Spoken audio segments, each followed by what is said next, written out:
Sigurado ako kapag natikman mo ang tinapay na 'to, masasarapan ka at hindi ka maniniwala na sugar free. So, ito ay ituturo ko sa inyo yung recipe para makagawa din kayo ng sarili niyong tinapay, lalo na kung diabetic kayo, umiiwas sa sugar, ayaw tumaba, or ayaw maging diabetic. So, eto na nga guys, meron akong expired na yogurt, nanghinayang naman ako kasi pwede pa naman siguro siyang gamitin. Hindi naman siguro ako mamatay or malalason, di ba? And alam ko may allowance yung mga expired. So, ito na nga guys, paghaluin natin ang wet ingredients. Yung nga yung yogurt, yung egg, vanilla, melted butter. Yung pure butter guys ha, and kung wala kayong butter, pwede rin namang coconut oil, basta melted coconut oil. And guys, yung recipe pala niyan is hinati ko kasi 2 tao lang naman ang kakain. Tsaka trinay ko lang naman. Pero yung original recipe is nasa dulo po ng video.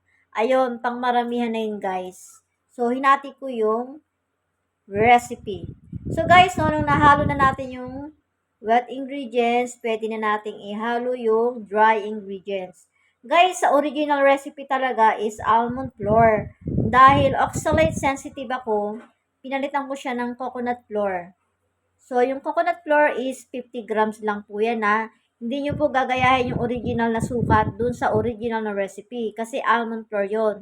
Ang coconut flour po kasi is masipsip siya or matakaw siya sa wet mixture. Kaya medyo bawasan mo pa yung 50 grams kung maaari lang. Tapos yon, nilagyan ko na ng sweetener, coconut flour, Himalayan salt and baking powder. Ayan, imimix natin siya. Kung mapapansin nyo guys, medyo nag-dry nga siya kasi matakaw sa wet mixture ang coconut flour. Kaya ang gagawin ko is re-remedyoan ko siya. Meron akong Everwhip na nakabukas na. Yun yung ihahalo ko dyan para hindi siya masyadong dry. Pero kung meron kayong coconut milk, all-purpose cream, or coconut cream, pwede rin yun guys. Pero dahil yung Everwhip ang nakabukas, yun na lang po yung gagamitin ko. Okay din naman yun guys. So kapag na-achieve na yung consistency ng wet mixture, yung hindi na siya masyadong dry, pwede na po natin siyang i-oven. And guys, yung oven, naka-preheat na siya kahit mga 175 degrees Celsius, tama ba? Basta yon, pwede na natin siyang ilagay sa baking pan. Kapag okay na yung mixture, kapag well blended na, so okay na, wala nang buo-buo, pwede na yun guys. Dahil pang 2 tao nga lang talaga itong ginawa ko guys. Hindi ko na siya nilagay sa low fan. Nilagay ko lang siya sa 4 inches na baking pan na ginagamit ko sa cake. So, 2 baking pan yung aking nagamit guys. Pero kung low fan yan, malaki-laki yan guys. Kung susundin nyo yung original na recipe. So guys, habang hinihintay natin na i-preheat yung oven is eto, kwento ko lang sa inyo bakit hindi ako magamit ng almond flour. Kasi nga po oxalate sensitive ako. Kakakain ko lang kasi ng chocolate tsaka ng avocado cheesecake. Mataas din po yun sa oxalate.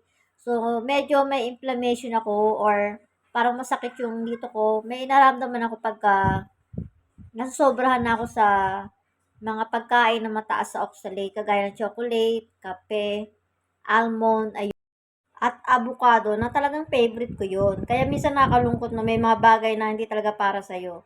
Pero tinitikman-tikman ko lang siya basta wag lang tayo masobrahan. So, kaya kung oxalate sensitive kayo, coconut flour yung gamitin nyo. And guys, napakamura ng coconut flour compare sa almond flour.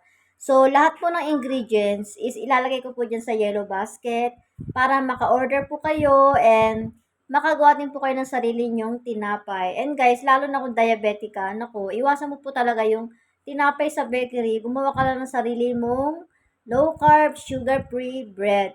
So, marami pa akong isi-share sa inyo ng mga recipe na low carb. 3 pa lang yung na isi-share ko sa inyo guys, yung pandesal, yung loaf bread, tsaka yung buns. Pang-4 pala to.